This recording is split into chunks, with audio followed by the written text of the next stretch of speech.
Today, I'm going to talk about the darker side of maid cafes, which are very popular throughout Japan, particularly in Tokyo, known as the City of Food and Manga. In Tokyo, there's a district called Akihabara, where you'll find the highest concentration of maid cafes, and I'll explain what they are and why they are a popular tourist attraction in Japan. Maid cafes are special places where food is not the main attraction. Instead, the focus is on the maids, who typically dress up as French Victorian-era maids, complete with aprons.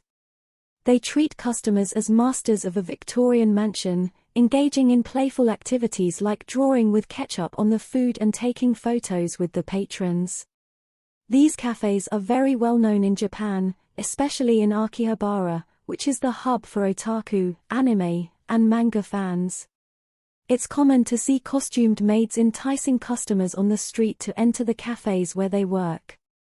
Additionally, these cafes also have various themes, not limited to the Victorian era.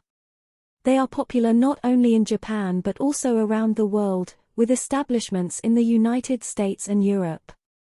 Maid cafes are similar to host clubs or girls' bars, where the attendants simulate an encounter with the customers, drinking, chatting, and socializing. Under Japanese legislation, these establishments have different rules compared to traditional restaurants.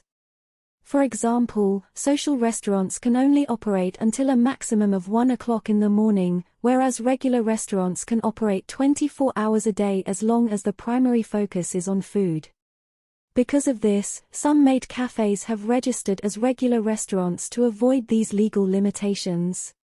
Recently, there have even been 24-hour maid cafes that disguise themselves as regular restaurants, but all their attendants are in costume.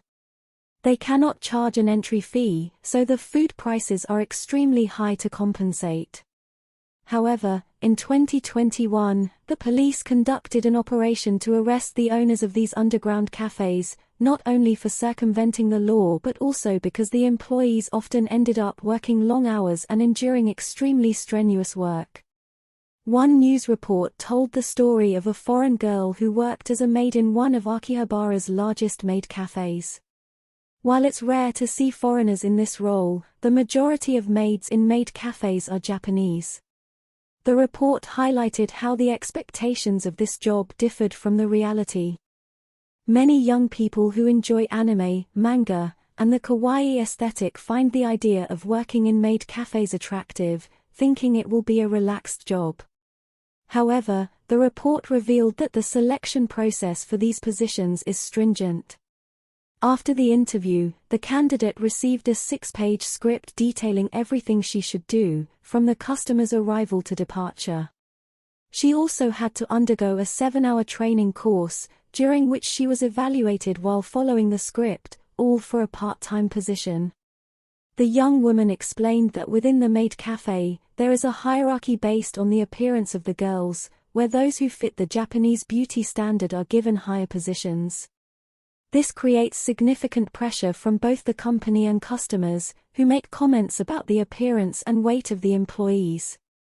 Furthermore, she revealed that the bosses would threaten the employees, stating that anyone needing a larger-sized uniform would be demoted in the hierarchy, as the company did not provide uniforms larger than the largest available size. Darker-skinned girls were in the lowest hierarchy category, supposedly less popular among Japanese customers, regardless of their ethnicity. Above them in the hierarchy were white foreigners, who were supposedly not popular among most customers but were often requested to serve and assist tourists, as they generally spoke English. At least, that was the justification for placing them in a higher hierarchical position. At the top of the hierarchy were Japanese and other Asian girls who aligned with the Japanese beauty standard. Within this top tier of Asians, there were also hierarchies, and the highest was the queen of the establishment, who was like a unique celebrity in the venue.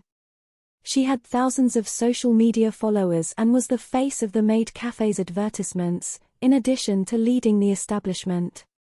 It is evident that an environment that classifies people based on their appearance is inherently discriminatory.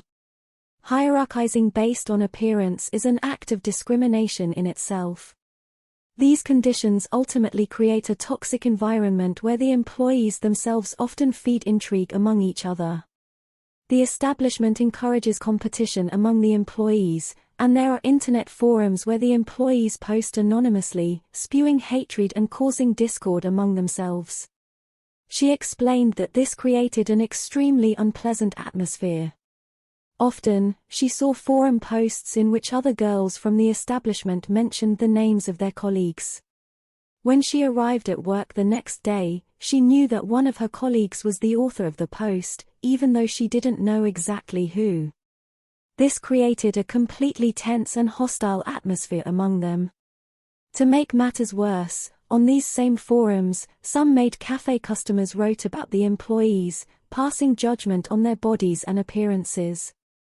These conversations almost always took on an explicit sexual tone, with men sharing fantasies they had about the employees.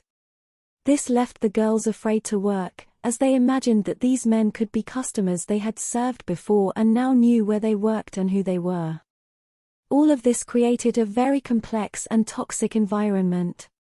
The pressure was intense, and the young woman eventually left her job because she couldn't handle the stress and didn't fit into the required work style. Currently, she works as a streamer in Japan.